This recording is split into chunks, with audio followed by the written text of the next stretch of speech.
Le Sahara n'est pas seulement un océan de sable et de silence. Il respire, il murmure, il garde des mystères enfouis sous ses dunes dorées.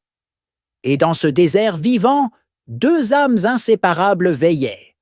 Sperper, un fennec au flair infaillible et à l'esprit aussi vif que ses grandes oreilles, et Ziggy, un lézard vert, agile comme l'éclair et rusé comme un vieux jacal.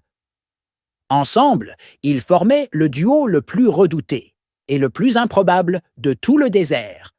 Sperper, le détective aux 1000 oreilles, et Ziggy, l'ombre qui se faufile. Leur réputation? Résoudre les énigmes que même le vent ne pouvait élucider. Ce matin-là, le soleil se levait à peine sur l'oasis des murmures, un havre de paix où les dattiers chuchotent des secrets aux voyageurs assoiffés. Sperper sirotait une gorgée d'eau fraîche, tandis que Ziggy, perché sur une branche, observait l'horizon avec ses yeux perçants.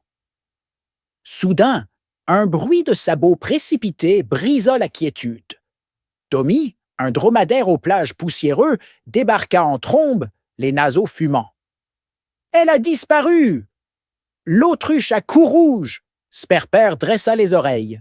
« Ruba, la reine du festival des dunes? » Tommy hocha la tête, affolé. « Elle devait chanter ce soir. Sans elle, la fête est perdue. Et pire... » Il baissa la voix. « J'ai trouvé ça près de sa tente. » Il tendit une plume rouge aussi vive que le coucher de soleil. Une plume de Ruba.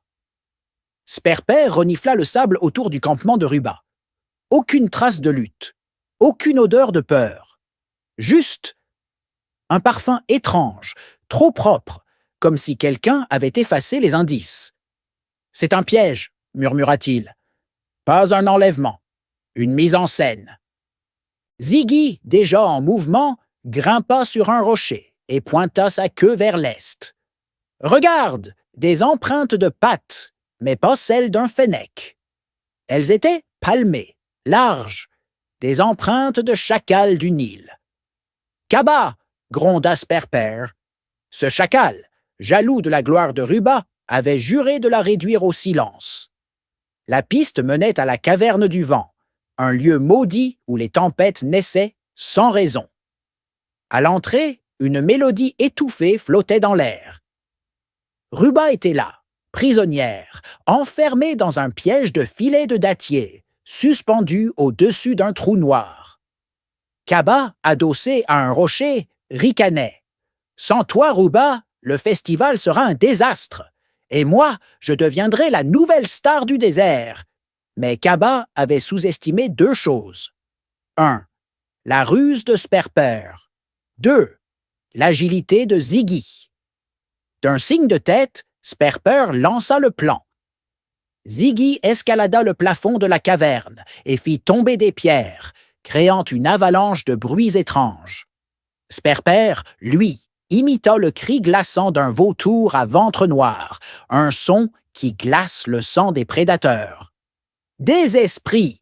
hurla Kaba, les poils dressés. Il s'enfuit en trébuchant, convaincu que le désert lui-même le punissait. En un clin d'œil, Sperper libéra Ruba. « Merci, » murmura-t-elle, la voix tremblante. « Sans vous, ma chanson se serait éteinte à jamais. » Cette nuit-là, le festival des dunes eut lieu sous un ciel constellé d'étoiles. Ruba chanta comme jamais, sa voix portée par le vent, résonnant jusqu'aux montagnes du Hogar. Assis sur une dune, Sperper et Ziggy partageaient des dattes en silence, observant la fête de loin. « Le désert parle, Ziggy, » dit Sperper, les yeux mi-clos. « Il suffit d'écouter. » Ziggy hocha la tête, un sourire en coin. « Et nous, on sait entendre ces chuchotements. » Kaba, lui, disparut dans les sables, trop honteux pour revenir. Quant à Sperper et Ziggy, ils restèrent ce qu'ils avaient toujours été, les gardiens des mystères du Sahara, prêts à écouter, à chercher, à protéger. Car dans le désert, aucune énigme ne reste sans réponse, quand on sait où regarder.